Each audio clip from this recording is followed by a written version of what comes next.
Hi soulmates, welcome back to the channel Expert Empire. In this video I'll be showing you how I made this 2-in-1 cowl bubu gown.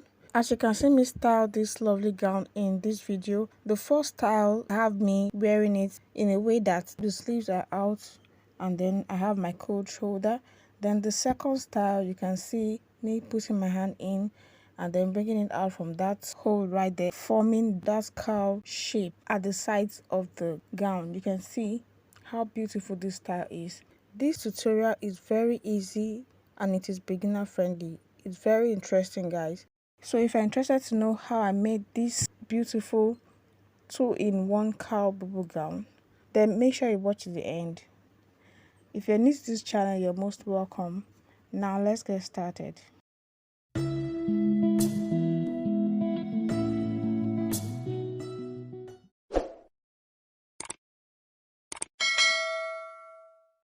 I'll be working with this vintage fabric, and with me here I have 2.5 yards. I would advise you get 3 yards or 4 yards depending on your size, and the reason is so you can have the cowl shape more pronounced than mine. Okay, so whatever fabric you're getting, make sure the length is by 60 inches. Okay, with that being said, let's unravel this fabric. So I'll open it up and then fold it to explain some things to you. Now, if my fabric was up to 3 or 4 yards, this is the way I would have loved to fold it, and the reason is because I don't want to have joining at the shoulder. So but when I folded it this way, you can see how I folded it. Let me open it up so you can see, and this is the center. Okay, you can see how I folded it here. That's how I would have loved to fold it, so there will be no joining at the shoulder area. But after I measured the length, I realized that the length was shorter than the length I want to work with. Okay, so this will not work for me because my yardage is 2.5 yards. So I had to fold it again. I had to refold it this way such that the selvage was at the top part, as you can see.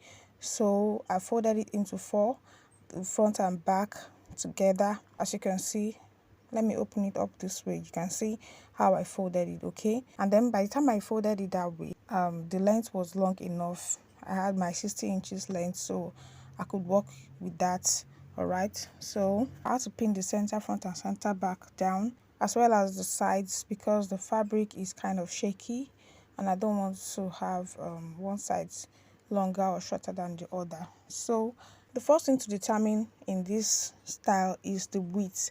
Okay, so because I'm using this fabric and it is 2.5 yards, I'll be working with 44 inches width. Okay, that's when I open it up, is 44 inches. So 44 inches divided by 2 will give me 22 inches. So that's what I'm working with. That's the width I'm working with. All right, if you have more fabric, you can increase the width to get more pronounced curl shape. Okay, so now I would go ahead and rule a straight line to serve as the shoulder line, okay, and the starting point. Now after that, I'll mark my neck width, which is 3 inches, and then the depth is 1 inch for the back. I'll go ahead and connect the curve like so. After I'm done with that, the next thing I'll do is to mark my shoulder. Okay, so from the neck width, I'll come out by 3.5 inches. Please, if your shoulder measurement is more than 16 inches, mark out 4 inches. Okay, so from that 3.5 inches that I marked, I'll come out by 7 inches, and this will serve as the opening at the shoulder area. Okay, and when you're taking this measurement, make sure it is wide enough to contain your armhole. Okay, so I'll just go ahead and curve it a little bit like so. I don't want it to be too deep, and you don't want it to be too deep, so you have to be careful while curving it.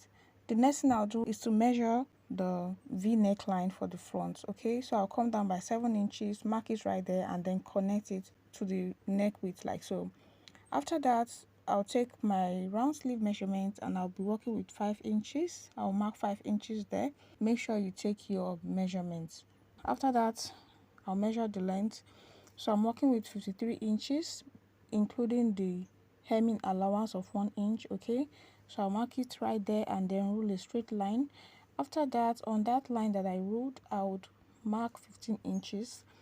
You can decide to do 16 to 18 inches depending on how wide your fabric is, but for me I'll be working with 15 inches. The reason being that my fabric is short at the back. You can see, let me just open it so you can see what I'm saying. All right, so after folding the fabric, I noticed that one of the sides is not equal with others, so I had to follow that line to measure others so that it can be equal. Okay, so I'm making use of 15 inches, so I've marked it right there. So you can make use of 16 to 18 inches if you want. Okay, so after marking the 15 inches, I'll go ahead and connect the line to the sleeve area like so. What I'll do next is to cut. Okay, I'll cut out the back neckline first, and then the shoulder, the opening, and then after that I would put this in.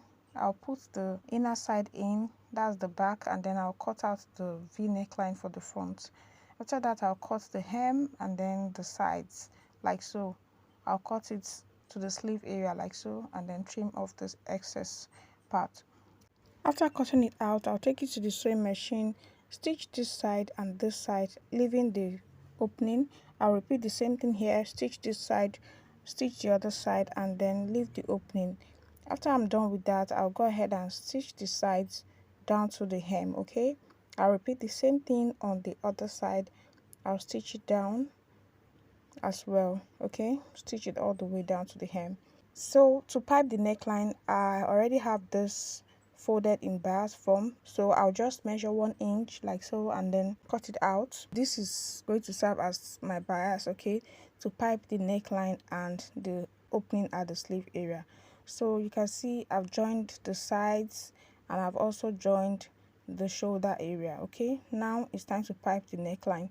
So what I'll do is I'll pick the bias pieces, and then I'll place it right side, facing the right side of the outfit, and then I'll stitch it all the way around and then turn it in to give it a neat finishing.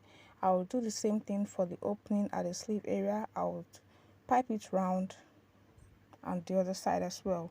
So before piping this opening at the shoulder area, make sure you measure it to confirm that it is enough to contain your armhole. Okay, so that being said, the next thing you have to take note of is also your round sleeve. Okay, make sure that the round sleeve is wide enough. So after piping the neckline and the opening, what I'll do next is to fold in the sleeve, 1/4 inch in, 1/4 inch out, and then I'll stitch it round. I'll repeat the same thing for the other sleeve as well. After that, I'll stitch the hem. So you can see I already piped the neckline. I did not show the process because I don't want this video to be too long. I have a separate video on how I piped this V neckline. Okay, if you're interested in that video, I'll drop the link in the description below. You can watch that video, especially if you're a beginner and you don't know how to go about this. All right, so mates, you can see how relaxed this V neckline is looking. It's looking so nice and relaxed. I've also piped the opening, like I said. I've stitched the sleeve. I've also stitched the hem. Okay, so now what I'm going to do next is from this point here, from this cold shoulder point here, just watch what I'm doing. I'm going to measure 15 inches, and this 15 inches is my shoulder to waist measurements or half length. Okay, so take your shoulder to waist measurement and mark it right there. For me it's 15 inches. I'll mark it there. Okay, after that, on this other side as well, at that point you can see where I'm placing my tape rule.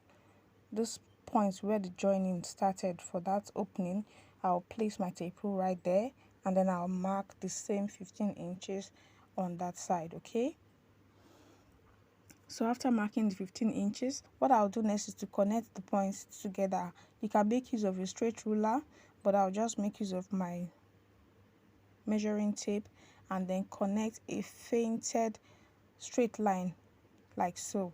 Okay, just watch what I'm doing. I'll just connect the points together with a straight line. Okay, so after connecting the points together, what I'll do next is to take it to the sewing machine and then pleat it. Okay, mind you, you are pleating only the front part. Okay, you are not pleating the back. You are pleating only the front part of this dress. So now let's take it to the sewing machine and pleat. What I'll do first is to run a back stitch right there, and then I'll start pleating. Okay, just take your time, do it gently. You don't need to rush. You pick it one at a time, or if you can pick two at a time, it's okay. Just pick it gently and then stitch it. Make sure you are stitching on that straight line that you marked. Okay, so just pleat, you stitch, you pleat, you stitch. You continue the process all the way. Okay, you just keep pleating and then stitching. Okay, so that's what you do all through until you get to the last part right here, and then you back stitch again to secure your stitch in place. So that's what I just did. It's very easy, no stress at all. So after that, you cut off the thread and voila, we're done. You can decide to leave it this way. As you can see it on my mannequin, it's looking so beautiful and nice.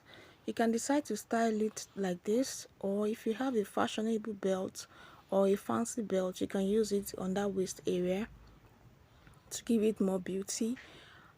And also, if you like, you can decide to tack flower trimmings to it.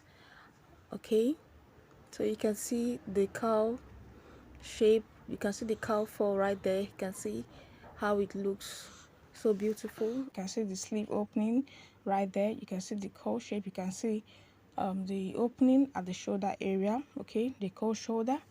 This looks so beautiful. You can see the stitch I made right there at the waistline. Okay, so this is how it looks, and you can see how it made the cowl shape to form. You can see the cowl shape right there. Okay, you can see this looks so beautiful, very beautiful. So I decided to add the sugar flower to the waistline, and I love what I see. I decided to go with it. I used pin to secure it in place so I can see how it looks, and I love the outcome. So I would go ahead and tack it down with my needle and thread. Okay, so voila, a lovely 2-in-1 cowl bubu gown is ready, guys. You like? Do you love this? I love it. It's so beautiful. And one good thing about this is that you can style it in 2 different ways, as the name implies, right? So let me know how you feel about this outfit in the comment section. You can see the neckline looking flat and relaxed, and I've not even ironed it yet. You can see the sewing, so neat.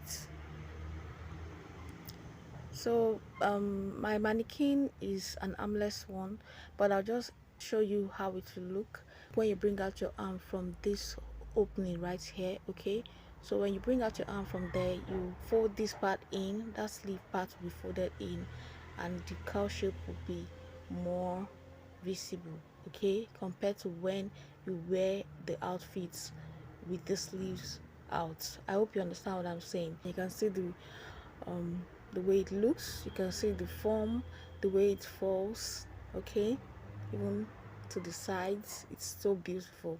The more fabric you use for this style, the more pronounced the cowl will be. Okay, dear soulmates, please let me know if you'll be making one for yourself or your client.